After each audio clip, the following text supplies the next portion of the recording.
নবীজি আরো বলেন, আল্লাহ পাক জানায় দিচ্ছেন, কেউ যদি কোনো গুনাহের কাজ করে, ফাজাযাউ সাইয়্যাতিন সাইয়্যাতুম মিসলুহা আও আগফির, আল্লাহ পাক বলেন আমার বান্দা যদি কোনো গুনাহ করে, তাহলে গুনার পরিবর্তে সে যেই পরিমাণ গুনাহ করেছে, অন্যায় করেছি, ওই পরিমাণ শাস্তি তাকে দেওয়া হবে, তার আমলনামায় ওই পরিমাণই লেখা হবে, এখানে বাড়িয়ে কিন্তু লেখা হবে না, এখানে বাড়ানো হবে না। নেকের ক্ষেত্রে কমপক্ষে 10, আর এখানে যা করবে তাই। আবার আল্লাহ বলে দিলেন আও আগফির, আরে আমি চাইলে সব বান্দার গুনাহটা লিখবো না। এমনও হতে পারে বান্দা গুনাহটা করার পরপরই আবার সঙ্গে সঙ্গে তওবা করে ফেলেছি, আমি আল্লাহ তাহলে আর গুনাহটা লিখবো না, আমি আল্লাহ তার আমলনামা থেকে গুনাহটা একদম মুছে পরিষ্কার করে দেব। তাহলে নেকের বেলায় এক নিয়ম, আর গুনাহের বেলায় আরেক নিয়ম। আরেকটু শুনি, সাইয়্যিদুনা আবু হুরায়রা রাদিয়াল্লাহু তাআলা আনহু থেকে বুখারী ও মুসলিম শরীফের বর্ণনা। নবীজি বলেন, আল্লাহ পাক বলেছেন, ইদা আরাদা আবদি আন ইয়ামালা সাইয়্যাতান ফালা তাকতুবুহা হাত্তা ইয়ামালাহা। আল্লাহ পাক আমাদের আমলগুলো লেখার জন্য, সংরক্ষণ করে রাখার জন্য কিছু ফেরেশতাকে দায়িত্ব দিয়েছেন, যাদেরকে কোরআনের ভাষায় কিরামান কাতিবিন বলে উল্লেখ করা হয়েছে। মানে সম্মানিত কিছু লেখক ফেরেশতা আল্লাহ নিয়োগ দিয়েছেন, যাদের কাজই হইল আমাদের আমলগুলোকে লিখে রাখা, সংরক্ষণ করে রাখা, নথিভুক্ত করে রাখা, যাতে কিয়ামতে এগুলো পেশ করা যায়। কিরামান কাতিবিন কোনো ফেরেশতার নাম না।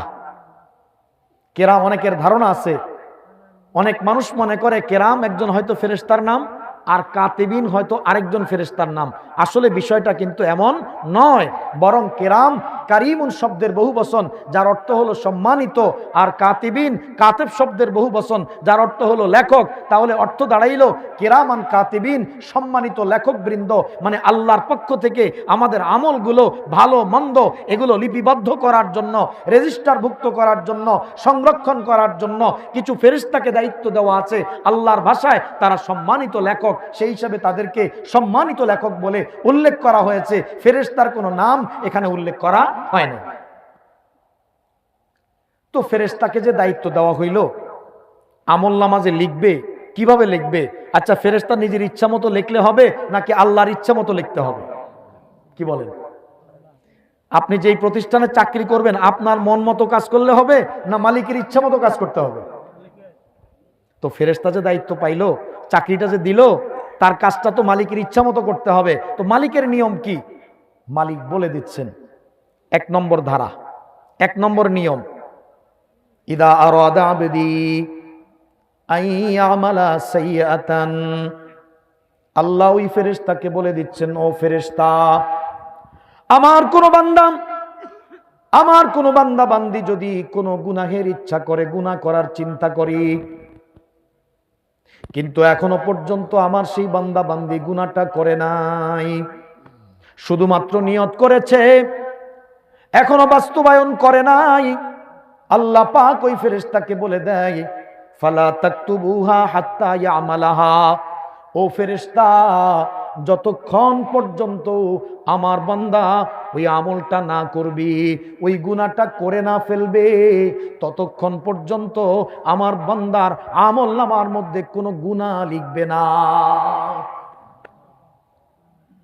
2 নম্বরে বললেন, ওয়াইন আমিলাহা ফাকতুবুহা লাহু বিমিসলিহা, ও ফেরেশতা, যদি আমার বান্দা নিয়ত করার পরে আমলটা করেই ফেলে, গুনাহটা যদি করেই ফেলে, তাহলে শোনো, ফাকতুবুহা লাহু বিমিসলিহা, তাহলে লিখবা যেই পরিমাণ করেছে ওই পরিমাণ লিখবা, একটা যদি করে একটাই লিখবা, 2টা করলে 2টাই লিখবা, ছোট করলে ছোটই লিখবা, বড় করলে বড়ই লিখবা, কোনো ধরনের বেশি করে লেখার কোনো সুযোগ নাই। 3 নম্বরে আল্লাহ পাক বড় আশ্চর্যজনক কথা বলে দিলেন, ওই আমলনামা লেখার ফেরেশতাকে বলে দিলেন, ও ফেরেশতা, ওয়া ইন তারাকাহা মিন আজালি, ওয়া ইন তারাকাহা মিন আজালি ফাকতুবুহা লাহু হাসানা। ও আমার ফেরেশতা শোনো, যদি আমার বান্দা গুনাহের কথাটা নিয়ত করার পরে হঠাৎ করে তার ভিতরে ভয় ঢুকেছে, তার ভিতরে চিন্তা কাজ করেছে, আমার মালিকের নাফরমানি করা আদৌ ঠিক হবে না, কিয়ামতের আদালতে আল্লাহর কাঠগড়ায় আমাকে দাঁড়াতে হবে, আমার গোটা জিন্দেগির হিসাব দেওয়া লাগবে, আমার যৌবনের আলাদা করে হিসাব দেওয়া লাগবে।